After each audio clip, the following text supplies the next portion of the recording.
এই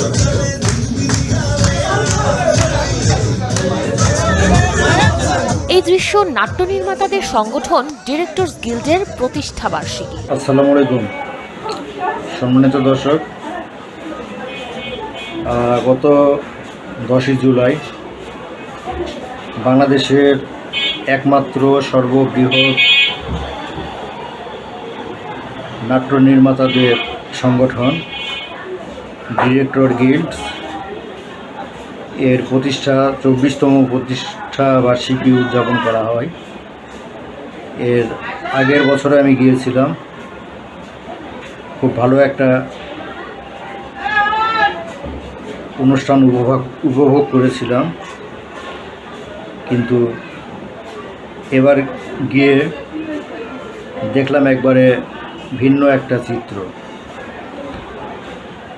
এবার উঠেই দেখি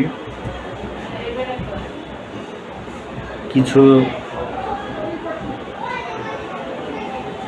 রুচিহীন মানুষ, ছেলে মেয়ে বা পুরুষ মহিলা, বিভিন্ন অঙ্গভঙ্গি করে নাচার চেষ্টা করছে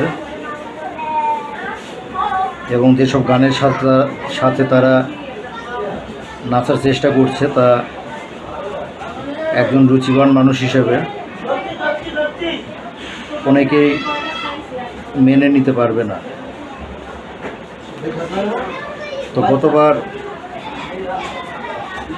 বিকেল থেকে একবারে রাত পর্যন্ত ছিলাম, কিন্তু এবার 10 তারিখে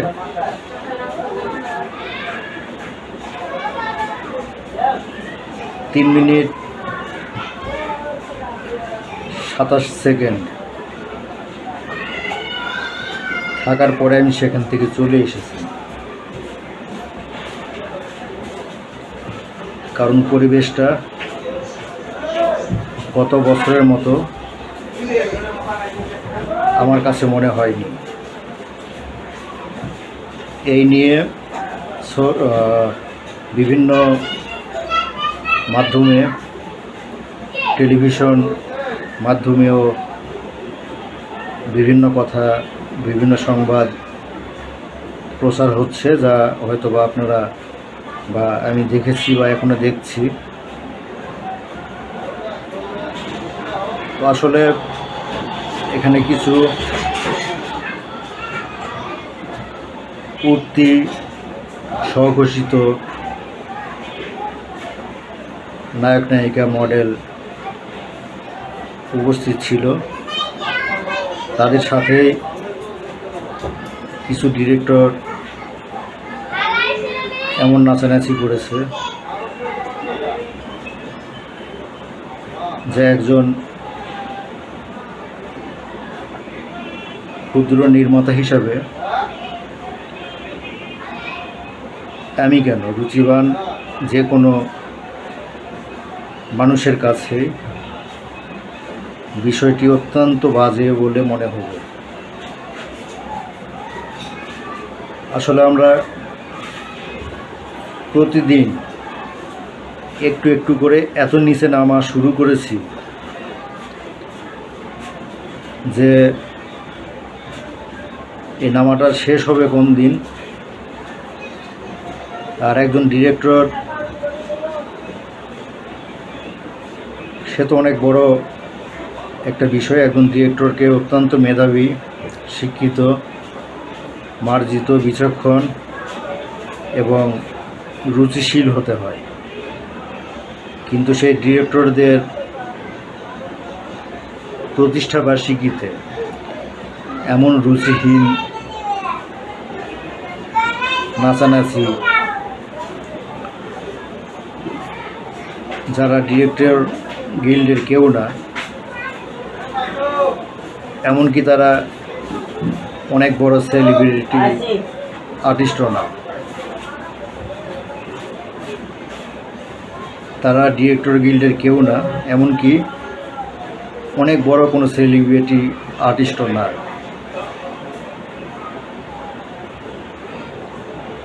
একটা টিভিতে নিউজ দেখলাম, সেখানে তারা বলছে যে এরা আসলে কে, এরা কারা। তো এরা হলো সেই জাতি যারা নিজেরাই নিজেরে হিরো বলে, নিজেরা নিজেরাই জুনিয়র সিনিয়র এইসব বলে, অনেক বড় সেলিব্রিটি আর্টিস্ট, সময়ের হার্টথ্রব, চিত্রনায়িকা, চলচ্চিত্র নায়িকা। কিন্তু আমি ওইখানে যারা ছিল 2-4 জনকে চিনি।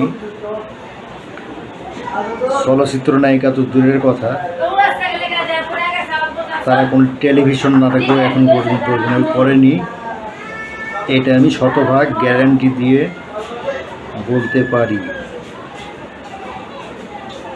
কিন্তু তারাই নামের আগে চিত্রনায়িকা, চলচ্চিত্র নায়িকা, মডেল, সময়ের হার্টথ্রব চিত্রনায়িকা এইসব বলে বেড়ায়। এবং বাংলাদেশে কিছু অ্যাওয়ার্ড ব্যবসায়ী আছে, কিছু সংগঠন, এই যে এইসব সেলিব্রিটিরা সেসব সংগঠনের কর্তাবাবুদের টাকা দিয়ে 150 থেকে 200 টাকার ভিতরে বড় কোনো একটা হলে কোনো একটা সাংস্কৃতিক অনুষ্ঠান করে সেখানেও নাচানাচি, তো ওই যে শারীরিক বিভিন্ন কসরত, অঙ্গভঙ্গি, যে একজন ভালো নাচে, ভালো নাচারও আছে, তবে বেশিরভাগই শারীরিক কসরত করে। তো একটা পর্যায়ে তাদেরকে সেরা মডেল, মিডিয়াতে বিশেষ অবদান রাখার জন্য টেস্ট প্রদান, সেরা মডেলের টেস্ট প্রদান, সেরা চলচ্চিত্র নায়িকা,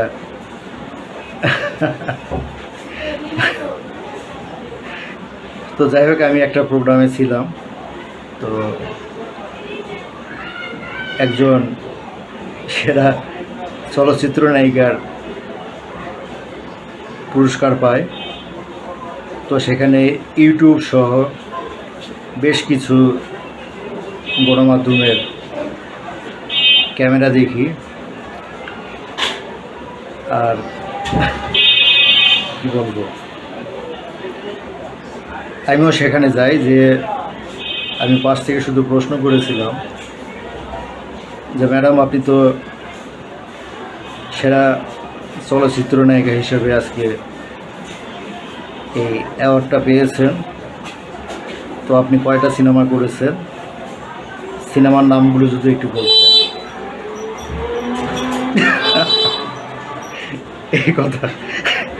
এই কথা শোনার পর তার ইন্টারভিউ দেওয়া একবারে বন্ধ। সে একবারে কি বলবে, বলার তো কিছু নেই, কারণ তলা তো খালি, হাঁড়িতে কিছু থাকলে না।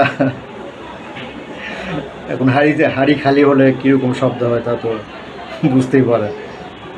সে একবার থমকে গেছে, পরে আমি ওইখান থেকে চলে এসেছি। তবে আমি কিন্তু বিশেষ কোনো মানুষ না মিডিয়াতে, তবে মিডিয়ার প্রতি মন থেকে ভালোবাসা আছে, যার কারণে এই বিষয়গুলো আমাকে কষ্ট দেয়, আমার কাছে কাটার মতো বিদ্ধ। এই জন্যই এই কথাগুলো বললাম। আর কদিন আগে আমাদের একজন সুপারস্টার, স্বঘোষিত শাকিব খান, শাকিব খান না, জুনিয়র শাকিব, তার টিকটকার সেলিব্রিটি বউ তাকে পুলিঙ্গ থেকে তৃতীয় লিঙ্গে পরিণত করে দিয়েছে। আপনারা বুঝতেই পারছেন আমি কি বললাম।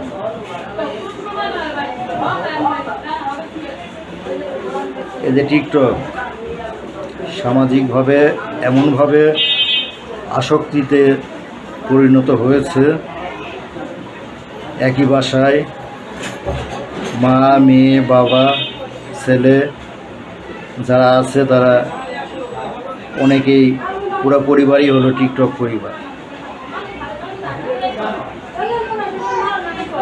তো তার খেসারত দিতে হলো আমাদের সুপারস্টার জুনিয়র সাকিবকে। তো বিষয়টা অত্যন্ত কষ্টের বিষয় এজ এ মানুষ হিসাবে। এমন পরিণতি যেন আর কারো না হয় সেই কামনাই করব। তো আপনারা ভালো থাকবেন। চিত্রনায়িকা, সেরা মডেল, জুনিয়র সিনিয়র, আপনারা ভালো থাকেন। আর আমরা তো বোকা পাবলিক, আমরা আপনাদের কাজ দেখি, আপনাদেরকে হাততালি দেই, কারণ আমাদের জন্ম হয়েছে হাততালি দেওয়ার জন্য। কিন্তু হাততালিটা কখন, কোথায়, কিভাবে দিতে হয় তা আমরা জানি না। তো ওকে, আপনারা চলতে থাকেন, আমরা দেখতে থাকি, দেখি আপনারা কতদিন চলতে পারেন, আমরা কতদিন দেখতে পারি।